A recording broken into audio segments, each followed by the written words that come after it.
দর্শক সবাইকে স্বাগত জানাচ্ছি রূপসী বাংলা টেলিভিশনের নিয়মিত অনুষ্ঠান দুর্নীতিমুক্ত বাংলাদেশ চাই। বরাবরের মতো আজও আপনাদের সঙ্গে আমি হাজির হয়েছি সাবিকুন নাহার সৃষ্টি। আজ আমাদের অনুষ্ঠানে অতিথি হিসেবে উপস্থিত হয়েছেন দুর্নীতিমুক্ত বাংলাদেশ চাই সামাজিক আন্দোলনের আহ্বায়ক আলী নিয়ামত স্যার। স্যার, আপনাকে স্বাগত আমাদের আজকের স্টুডিওতে। তোমাকে ধন্যবাদ আমাদের স্টুডিওতে আবার আসার জন্য। রূপসী বাংলা টেলিভিশনের প্রধান উপদেষ্টা হিসাবে তোমাকে আমি স্বাগত জানাচ্ছি। স্যার, দুর্নীতি দুর্নীতি দুর্নীতি, দীর্ঘদিন থেকে আপনি দুর্নীতি নিয়ে কাজ করছেন। দুর্নীতিটাকে ভিতর থেকে উৎপাটন করার জন্য যা যা করার আপনি করে যাচ্ছেন। তো স্যার, সফলতা তো আমরা দেখছি না, এ বিষয়ে কি বলবেন? সফলতা আপাতত দৃষ্টিতে দেখা যাচ্ছে না, কিন্তু ভেতরে ভেতরে অনেক সফলতা আছে। যেমন 1986 সাল থেকে আমরা এই দুর্নীতি, মাদক, সন্ত্রাস বিরোধী সামাজিক আন্দোলন করে যাচ্ছি। ঢাকা ইউনিভার্সিটি থেকে বিশ্বের প্রথম ধূমপান, মাদক, সন্ত্রাস, দুর্নীতি বিরোধী ছাত্র সংগঠন সাস গঠিত হয়। সেই সাসকের আমি প্রতিষ্ঠাতা সভাপতি। 1987 সালে তামাক বিরোধী বা আমরা ধূমপান নিবারণ করি যে জাতীয় সংগঠন হয়, জাতীয় অধ্যাপক ডাক্তার নুরুল ইসলাম স্যার এটার প্রতিষ্ঠাতা সভাপতি, আমি প্রতিষ্ঠাতা প্রধান সংগঠক। সেই হিসেবে আমরা দেশ বিদেশে এই তামাক বিরোধী সামাজিক আন্দোলন গড়ে তোলার জন্য জাতিসংঘের হুড থেকে পরপর 4 বার পদক বা সম্মাননা পেয়েছি। স্বাস্থ্য মন্ত্রণালয় থেকেও আমরা সম্মাননা পেয়েছি। কাজেই তারা বিশ্ব স্বাস্থ্য সংস্থা কিংবা স্বাস্থ্য মন্ত্রণালয় বুঝে সুঝেই কিন্তু এই পদকগুলো বা সম্মাননাগুলো দিয়েছে। আজকের যিনি অবিসংবাদিত নেতা বেগম খালেদা জিয়া 2005 সালে তার মাধ্যমে আমরা এদেশে তামাক নিয়ন্ত্রণ আইন প্রবর্তন করতে সক্ষম হয়েছি। কাজেই আমাদের সফলতা ব্যাপক, এজন্য যে এখন অন্তত ঘরে ঘরে ধূমপানে বিষ পান বা ফুলের সৌরভ নিন, ধূমপান ছেড়ে দিন, এই কথাগুলো জানে। এবং ধূমপান করলে যে ক্যান্সার হয় এটা কিন্তু সিগারেটের প্যাকেটে লেখা হয়েছে। এটা কিন্তু আমাদের কারণেই, আমাদের আন্দোলনের কারণেই এগুলো লেখা থাকে এবং ধূমপানে মৃত্যু ঘটায় লেখা থাকে, তবুও মানুষ জেনে শুনে বিষ পান করে। তো সেই হিসাবে তামাক উৎপাদন একটা বড় দুর্নীতি, তামাকের ব্যবসাটাই একটা বড় দুর্নীতি। এবং সেই হিসেবে ধরলে আমরা এই যে তামাক, মাদক, সন্ত্রাস, দুর্নীতি বিরোধী সামাজিক আন্দোলন করে যাচ্ছি, এক্ষেত্রে দুদকের ভূমিকাও অনেক। দুদক কিছুই করছে না, চোখের সামনে দেখছি হাজার হাজার কোটি টাকার মালিকরা পালিয়ে বেড়াচ্ছে বা ঘুরে বেড়াচ্ছে, কিন্তু ধরছে না, এটা মনে হচ্ছে। কিন্তু আজ হোক কাল হোক দুদকের বেড়াজালে তাদেরকে আটকে পড়বে এবং দুদক এই সরকার না পারুক, আগামী সরকার এসে তাদেরকে ধরবে এবং ধরা হচ্ছে।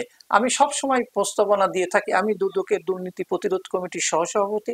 504টি দুর্নীতি প্রতিরোধ কমিটি আছে দুদকের, এবং আমাদের এই কমিটিগুলো সমাজের বিভিন্ন সততা এবং সাহসের সাথে সজ্জিত লোকগুলোকে নিয়ে করা হয়েছে।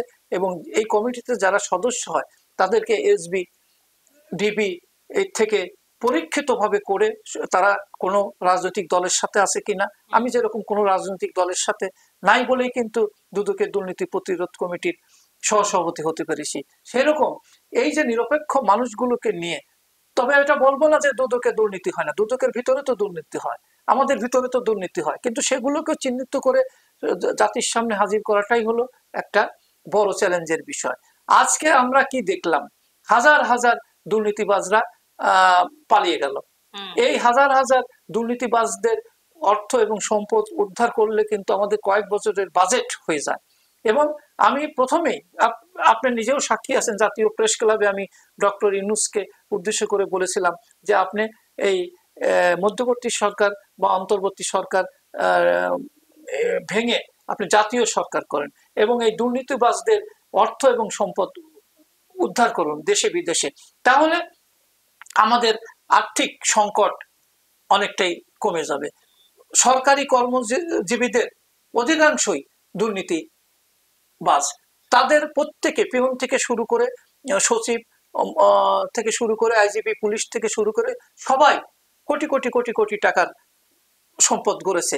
কি করে হয়, কেন হয়, এগুলোর হিসাব দিতে না পারলে তাদের প্রয়োজনীয় যতটুকু সংসার চালাতে দরকার রেখে বাকিগুলোকে রাষ্ট্র আয়ত্ত করে সেগুলো যদি জনকল্যাণে ব্যয় করা হয়, জাতীয় বাজেটে সংযোগ করা হয়, তাহলে কিন্তু আমাদের অভাব থাকে না, বিদেশের কাছে হাত পেতে হয় না।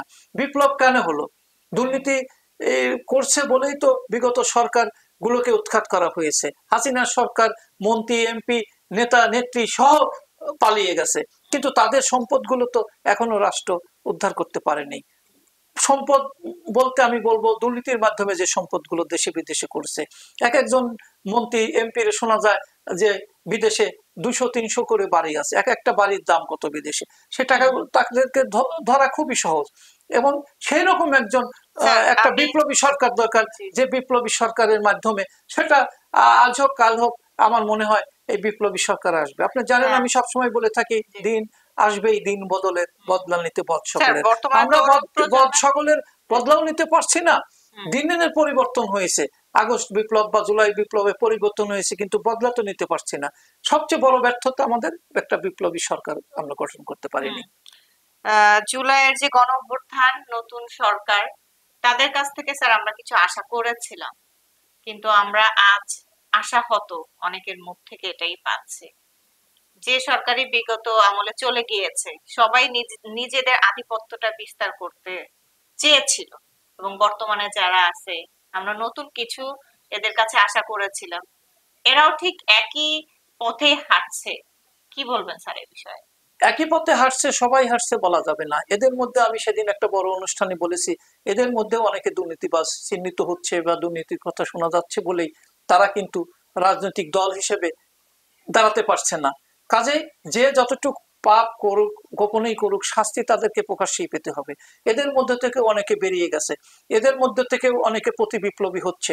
আমি মনে করি এই সবগুলোকে বাদ দিয়ে সাধারণ শিক্ষার্থী জনতা 2025 নামে একটা জাগরণ তৈরি করার আমি আহ্বান জানিয়েছি, এবং সেখানে স্কুল, কলেজ, বিশ্ববিদ্যালয় শিক্ষার্থীরা, শিক্ষকরা, অভিভাবকরা যদি সমবেত হয় অরাজনৈতিক ভাবে, মানে দলদাস মুক্ত হয়ে, ওই ক্ষমতা যাওয়ার লোভ মুক্ত থেকে যদি আবার একটা বিপ্লব হয়, আমি যে একটু আগে বললাম যে বিপ্লব মানে আমূল পরিবর্তন, একটা বিপ্লবী সরকার দরকার, সেই রকম যদি একটা বিপ্লবী সরকার হয় তবেই এদেশে এর মুক্তি, সাধারণ মানুষ মুক্ত হবে। না হলে যে সরকার আসবে সেই সরকারই দুর্নীতি করে যাবে বা দুর্নীতিকে ছাড় দেবে। এই সরকারও যে দুর্নীতিকে ছাড় দিয়েছে সেটা তো প্রমাণিত। ক্যান্টনমেন্টে আশ্রয় দেওয়া হলো দুর্নীতিবাজদের, সেটা কি দুর্নীতি না? তাদেরকে পালিয়ে যেতে দেওয়া হলো, সেটা কি দুর্নীতি না? তাদের টাকা পয়সা, অর্থ সম্পদ এখন উদ্ধার করা হচ্ছে না, এটা কি দুর্নীতি না? আমি একজন দুর্নীতি বিরোধী সামাজিক আন্দোলনের আহ্বায়ক হিসেবে বলবো, আমি যদি তোমাকে মন্দ কথা বলি সেটাও দুর্নীতি, তোমার সাথে খারাপ ব্যবহার করি সেটাও দুর্নীতি, কিন্তু এগুলো মানুষের সহনীয় পর্যায়ে থাকে বলে এটাকে দুর্নীতি বলা হয় না। আমি যদি তোমাকে কোনো বাজে মন্তব্য করি সেটা কি দুর্নীতি না? তার জন্য কি শাস্তি পেতে হবে না? তে যারা হাজার হাজার কোটি টাকা লুণ্ঠন করলো, অবৈধ সম্পদ করলো, তারা কিভাবে পালিয়ে যেতে পারলো? এবং যারা পালিয়ে গেলেও তাদের তো সম্পদ আছে, বাড়ি গাড়ি, আত্মীয় স্বজন সব আছে, এগুলোকে ধরা হচ্ছে না। কিসের ভয়? শোনা যাচ্ছে যে যে সরকার আছে তাদেরই লোকজন তাদের কাছ থেকে অর্থ খেয়ে বা দুর্নীতি করে আবার তাদেরকে বাঁচাচ্ছে। তাহলে তো আর একটা বিপ্লব দরকার আমি মনে করি, এবং সেটা কারা করবে? সাধারণ শিক্ষার্থী, শিক্ষকরা করবে। তরুণ প্রজন্ম যারা রাষ্ট্র ক্ষমতায় আছে, তরুণ প্রজন্ম রাষ্ট্র ক্ষমতায় নাই, তরুণ প্রজন্মের কেউ কেউ হয়তো রাষ্ট্র ক্ষমতায় উপদেষ্টা হিসেবে আছে, কিন্তু তারা একজন দুইজন থেকে তো কিছুই করতে পারছে না। আর বাইরে যারা আছে তারাও তো দুর্নীতিতে জড়িয়ে পড়তেছে। তাদের এই ব্যর্থতা, এই ব্যর্থতার দায়ভাগ আমার তোমার সবার, আমাদের সবার এই ব্যর্থতার দায়ভাগ। শুধু একা ডক্টর ইউনূস সরকারের ব্যর্থতা তো নয়, এটা আমাদের সবার, গোটা জাতি হিসেবে আমরা ব্যর্থ হতে চলেছি, ব্যর্থ হচ্ছি। এবং ডক্টর ইউনূসের কাছে সবাই আশা করেছিল যে এই সরকার সেটা অনেকটা কঠোর হবে এবং এই দুর্নীতিকে দমন করবে। কই, কেউ তো বলেন। আমি তো বহু বছর হলো, তোমরা জানো যে আমি দুর্নীতিমুক্ত বাংলাদেশ চাই স্লোগান সব রাজনৈতিক দলকে, সরকারকে দিতে বলি, কেউ তো এটা দেয় না।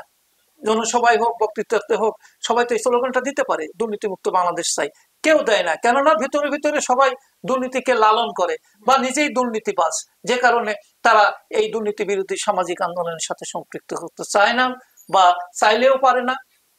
তাদের তারা নিজেরা হয় দুর্নীতিবাজ অথবা তাদের আত্মীয় স্বজন দুর্নীতিবাজ, এই জন্য পারে না।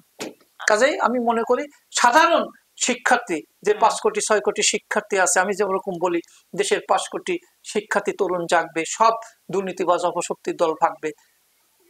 আগস্ট বিপ্লবের মাধ্যমে, জুলাই 36 বিপ্লবের মাধ্যমে ভাগছে দুর্নীতিবাজরা, স্বৈর শাসকরা, জালিমরা ভাগছে, কিন্তু দেশের ভিতরে যেসব দুর্নীতিবাজ এখনো রয়ে গেছে, আছে বা এই সরকারের মধ্যে আছে, তাদেরকে ভাগাবে কে? তাদেরকে ভাগাতে হলে আবার 2 বছর পরে হোক, 5 বছর পরে হোক, আর একটা সাধারণ কোটি কোটি শিক্ষার্থীদের মধ্য থেকে আর একটা জাগরণ এবং বিপ্লব আসতে হবে এবং বিপ্লবী সরকার গঠন করতে হবে, তা নাহলে এর মুক্তি নাই। স্যার, আপনাকে অসংখ্য ধন্যবাদ আমাদের সময় দেওয়ার জন্য। দর্শক, এতক্ষণ যারা আমাদের অনুষ্ঠান দেখছিলেন সবাইকে অসংখ্য ধন্যবাদ জানিয়ে আজকের মতো আমি বিদায় নিচ্ছি। সবাই ভালো থাকুন, সুস্থ থাকুন, আল্লাহ হাফেজ।